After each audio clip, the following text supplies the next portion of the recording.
Perekani Mitima Yanu, ndipo mukhulupirire adzatsogolera nonsenu opandanso matakadzo. Tamverani zomwe Mzimu anena, akatenga nonsenu amatipatsa chigonjetso tikondwelera mwa Yesu.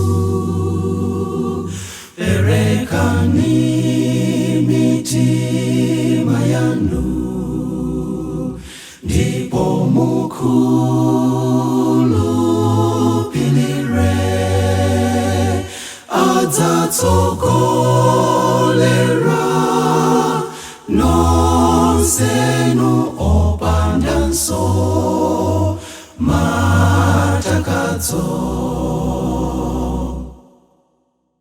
Kodi simukudziwa kuti ndinu kachisi wa Mulungu, ndikuti Mzimu wake agona mwa inu, ndipo aliopatulika. Perekani Mitima Yanu, ndipo mukhulupirire adzatsogolera nonsenu opandanso matakadzo. Ana anu adzanenera, anyamata nawona masomphenya,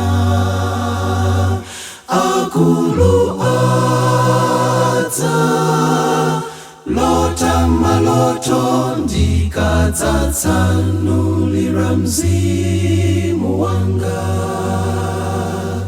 Perekani Mitima Yanu, ndipo mukhulupirire adzatsogolera nonsenu opandanso matakadzo. Opandanso matakadzo, opandanso matakadzo.